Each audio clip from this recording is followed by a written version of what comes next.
Please help me welcome Major General Errol R. Schwartz.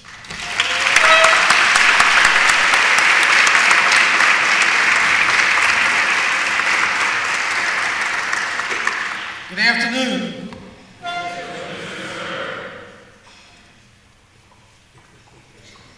Good afternoon. There you go. There you go. It's nice to be here, distinguished guests, but primarily the cadets. I want to say a hearty thanks to you and congratulations on what you've done so far. I did write a speech, but I'm not going to use it. What I've learned over the last 2 hours being here is that I need to just have a conversation with you more than read you a speech. Yes, I've been in the DC National Guard for 33 years and started out as a private E1. As I walked by in front of the armory door, and there was this vacuum that pulled me in. They wrestled me to the ground and told me to raise my right hand. I did. But at that time, I was in college, between my second and third year. So off I went to basic training in Fort Knox, Kentucky. 9 inches of snow. And I guess by now you've detected an accent, because I was born in Guyana, South America, Georgetown, where the temperature never gets below 60 degrees. And there was my drill sergeant standing over me, talking about squeezing that trigger in 9 inches of snow. My hands were frozen. My eyes were just running teardrops of ice. He said, "Look at that target, son." And basic training back then, it was tough. It was real tough. So there I was, trying to squeeze that trigger.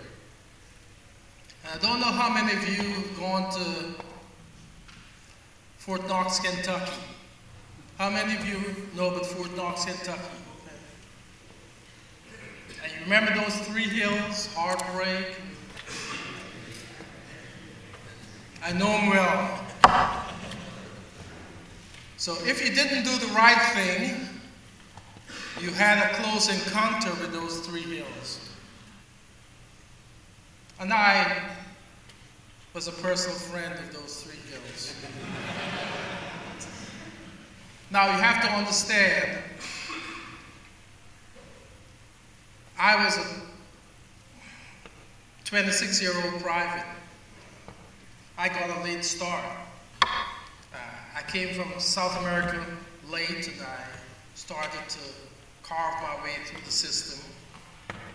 And there were these young kids, 18, 19, 20, that I had to be keeping up through these 3 hills.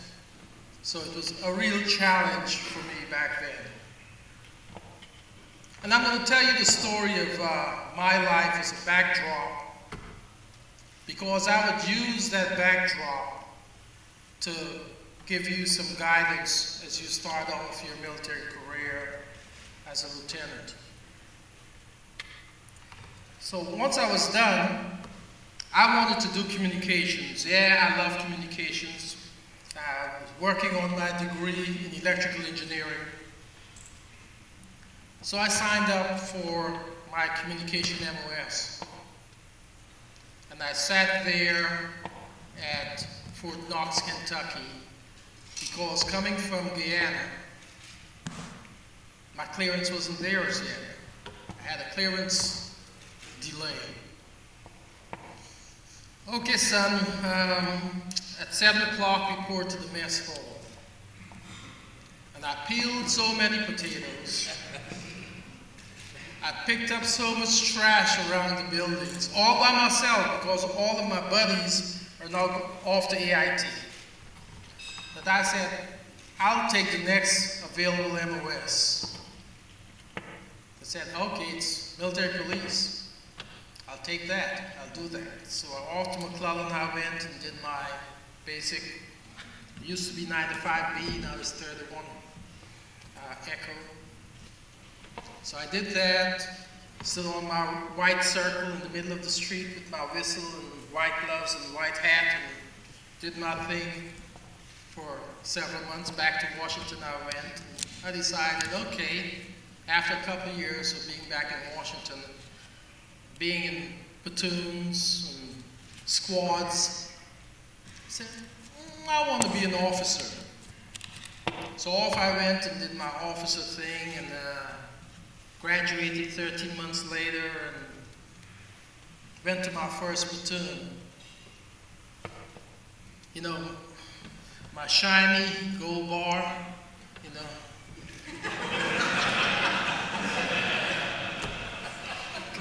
Can you guys see that?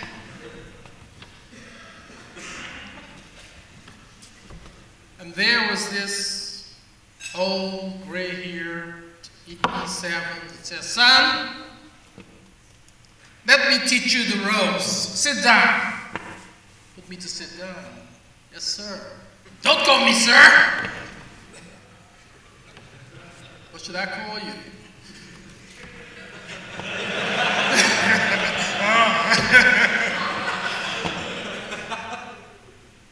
But quickly I learned